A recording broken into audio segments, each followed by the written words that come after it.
Hirap sa tingin mo, kahirap na buhay. Walang imposible sa ating Diyos. Kayang-kaya ni Jesus na Lord Jesus.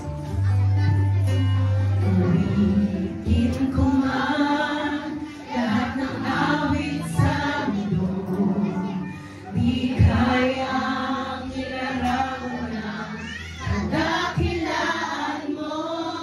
Kulang ang lahat ng tula, kulang maging mga salita upang ihayag ang kabutihan mo. Ulitin ko man lahat ng awit sa mundo, di kayang ilarawan ang kadakilaan mo. Kulang ang lahat ng tula, kulang maging mga salita upang ihayag ang kabutihan mo. Wala kang katulad, wala nang higit sa'yo. Wala kang katulad, wala nang papantay sa'yo. Ikaw ang Diyos noon pa man, maging ngayon at kailanman. Sa habang panahon, wala kang katulad. At mo, wala kang katulad, wala nang higit sa'yo. Wala kang katulad, wala nang papantay sa'yo. Maging ngayon at kailanman, sa habang panahon, wala kang katulad. Wala kang katulad, wala nang higit sa'yo. Wala kang katulad, wala nang babantay sa'yo. Ikaw ang Diyos noon pa man, maging ngayon at kailanman. Sa habang panahon, wala kang katulad. Wala kang katulad, wala nang higit sa'yo. Wala kang katulad, wala nang babantay sa'yo.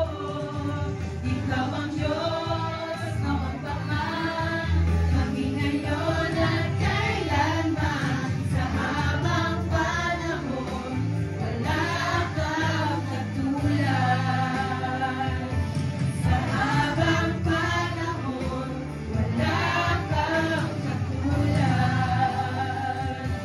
Sa habang panahon, wala kang katulad.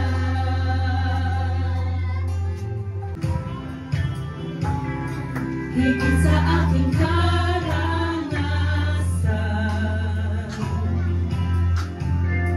higit sa aking isipin, ay kaya mong gawin.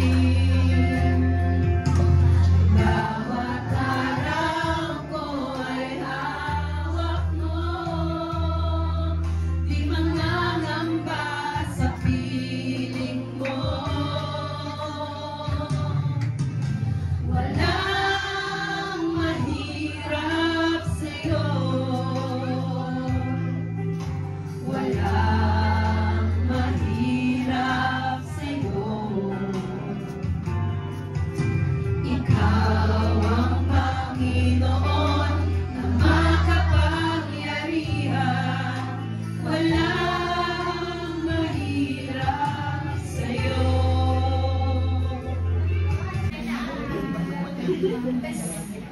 Ang testimony ko po ay salamat po ako kay Lord kasi iningatan niya po kami sa Sport Fest fellowship. And then, yung sa exam ko po sa English, hindi po lahat tinuturo. Eh, di hinilaan ko po.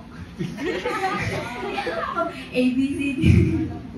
Binilangan ko tapos, naka 25 lang po ako. Eh, sakto po, mayroon po akong 25 stats sa teacher ko. Eh, di inad ko po.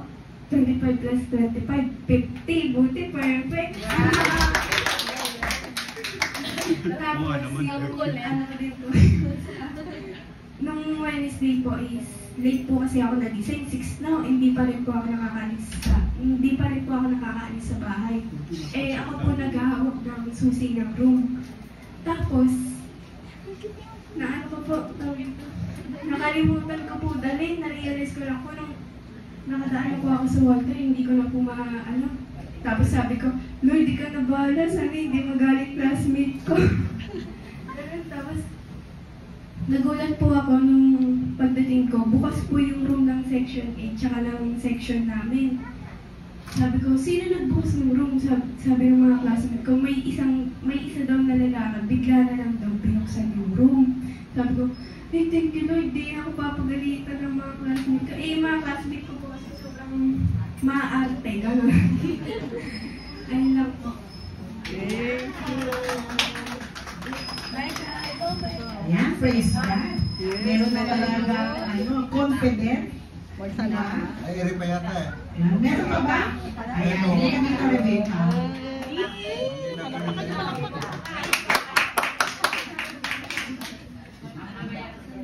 Papasalamat po kay Lord kasi nawala po yung depress ko sa... Tissue! Itlang yung tissue! Depress ko po sa Manila yung kahit na nagkulang po ako sa kanya, ginabayan po ako. Dinamortahan niya po ako na kahit nagkulang ako po alas, hindi na po ako sweet, that joke lang syempre. Uy, kunin mo yan! Hindi na po ako nakakapag-pray, hindi rin po ako nakakapag-devotion. Ayun, sinamahan niyo po kasi. Ayun na nga! Okay lang yan. Hindi kami maiiyak pa. Tapos, kasi, papasalamat din po kay Lord kasi binigay niya po ako ng lakas yun. Binigay niya po ako ng wisdom.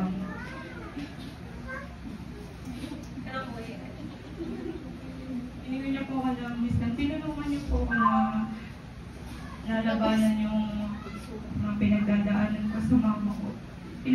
Hanggang ngayon, pinagpapray ko pa rin po na sana magbago na siya. Clear. Then, ayun po.